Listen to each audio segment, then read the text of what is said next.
What I have learned after posting 35 videos on Substack and failing miserably. Crash and burn. These are my negative thoughts. This is where my mind goes when I'm tired, when the doubts start to creep in and the harsh inner critic comes back in full force to let me know how hopeless and useless I am. Why do I even bother to dream or think that maybe possibly I can make a difference in this world? Luckily, I've become aware enough to counter the inner critic that turns me into a stress case and a bit of a mean monster. You can ask my puppy over there. He'd affirm that. And question, is it true that I'm useless? That I have nothing of value to share? That my dreams are stupid and self-serving, and so am I? Why can't I just be normal? Why don't you just go get a job?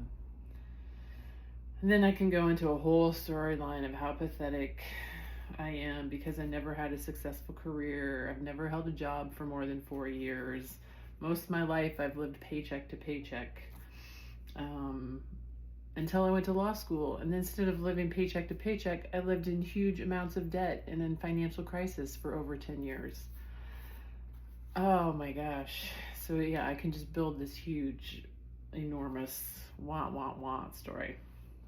But like I said, luckily, I can generally stop the storyline before it goes too far. And today, Sunday, instead of sharing a summary post, I'm sharing a come to Jesus moment. No, I'm not going to recite John 3:16 or tell you you're going to hell if you don't believe in Jesus. I'm just using the phrase as a playful way to speak truth, and hopefully I can entertain you with my tragedy. Oh, and the crazy thing is that when I take time to reflect and connect with my inner knowing, I begin to see how my thoughts create my reality. And as I question them, especially the ones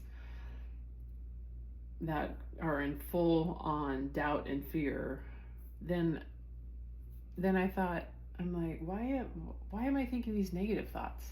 Like, why don't I think, instead of going this negative way, why wouldn't I be like, can I make a difference in the world?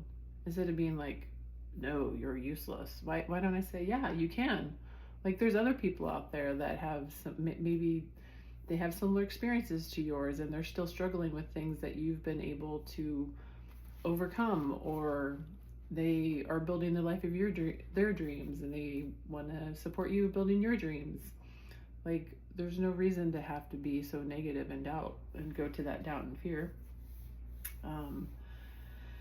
So, and I have to say, just as I was thinking about this post and getting ready, I was thinking about how far away I am. So I'm 5 weeks into this Amazed and Amused campaign, and I'm a big dreamer and have these pie in the sky goals of 20,000 subscribers on Substack and 500 pre-sales, which I will still work towards, but those are the destinations. And if I just focused on them, I would feel so defeated and like a complete failure. But it's not about the destination, it's about the journey. And I'm learning so much about myself just by doing this campaign. And the whole, when I started it and I was so scared of failing, and I had to turn that into like, there is no failure though. There was only life lessons. Like, why does it have to be a failure? Like, you didn't achieve a goal, but that doesn't mean you didn't fail. Maybe you didn't have the resources. Maybe you didn't know what you were doing. I'll admit, I have no idea what I'm doing right now. But I'm doing something. Basically, I'm stressing myself out for no good reason. Self-imposed deadlines and committing to more than I can do. A very common theme in my life. I wonder why I have these endless to-do lists. And then I wonder why I feel like I'm not accomplishing anything, and 24/7 I'm stressed out and feeling like a failure because I'm not getting everything done. The bane of an overachiever and type A personalities. So I'm working to overcome this. I am very adamant about I'd go to the beach every day and I surf as much as I can. I will not give that up no matter what else falls through the cracks.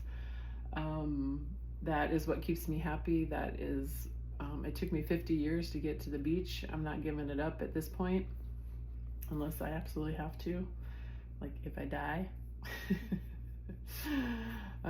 So crash and burn, there's so much to learn. And then I had to get my hat out, my Phoenix Rising hat, which when I saw it, I was like, oh my gosh, that's amazing. It's like the phoenix rising out of the ashes.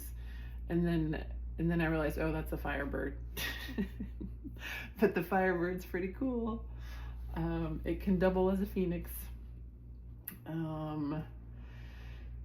So I guess I just wanted to kind of share those lessons learned as I'm going down this path, sharing my book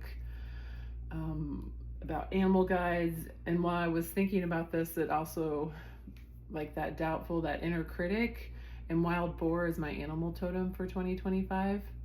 And wild boar, I looked it up and I wrote it down.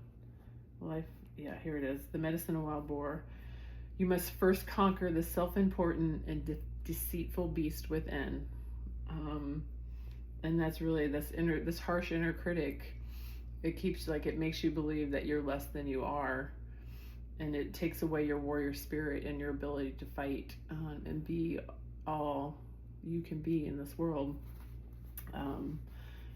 So I think it just goes back to that self-reflection and opening up that space to really question, why am I feeling this way? Is it a healthy way to think? And with animal guides, we can become amazed and amused. Like, part of me is amused by, I can step back from my whole thought process that I've been and realize it doesn't have to be this way, but it is. Like, I know my thought process is like this, so what can I do to change that, and how do I? And the things I need to do is I need to reach out to other people, because my biggest demons are isolation and abandonment, and I don't matter. And so it's reaching out. I had a couple of conversations with friends today that were reinforcing and telling me the same thing I tell myself, but it's nice to hear it from other people. Like, don't be so hard on yourself. These aren't deadlines nobody's gonna die. And that's very true. Like, if I don't post tomorrow for Amazed and Amused, I don't think anyone will notice. For better or for worse, I will know. And I do. And that is the most important thing, is showing up for yourself. But I have decided that when I planned this, I didn't realize I was going to be working a part-time job, and it's a part-time job that's 5 days a week. It takes up at least 6 hours every day, Monday through Friday, which maybe doesn't seem like a lot, but with everything else I have going on, I'm editing my book, I'm running this campaign, I'm working on a TED Talk, and there's a few other things, so it's just a lot to try to accomplish and move things forward when there's so much going on. So I'm going to step back a little bit from the campaign, and not beat myself up about it, and not make myself feel like a failure just because I'm not doing as much as in my idea head, not bringing it into reality. So there's the Sunday come to Jesus moment, and what I was planning before I decided on the come to Jesus moment, I was planning on having, since it was Sunday, doing a new creation myth, which I found this saying a couple of years ago, and born of the sea, like Aphrodite. And so part of being amazed and amused, and part of animal guides, and this journey we go on to connect with our inner wisdom, it's so that we can define our world and who we are and how we want to be, and not be defined by outside sources. And so why not start with a new creation myth? And this one, sorry guys, it's mainly for the girls. Darwin may have been quite correct in his theory that man descended from the apes of the forest, but surely woman rose from the frothy sea, as resplendent as Aphrodite on her scalloped chariot. And I'm also a surfer, author, dreamweaver, so I kind of love that. And I love being in the ocean. Some people are scared of sharks and other things, and I feel safe when I'm out in the water and on my board. So I hope you all are having a good Sunday, that you've had time to self-reflect and connect. Tomorrow I will do Movement Monday, so that we can have a new movement for the week. and a new breathing exercise. I hope you enjoyed the warrior poses and that you've been doing warrior 1, 2, and 3 this week, which I just realized that matches up with what we talked about today in wild boar and connecting with our inner warrior and overcoming that inner critic, that deceitful, self-important beast. Get past my own nose and get out there. Take care.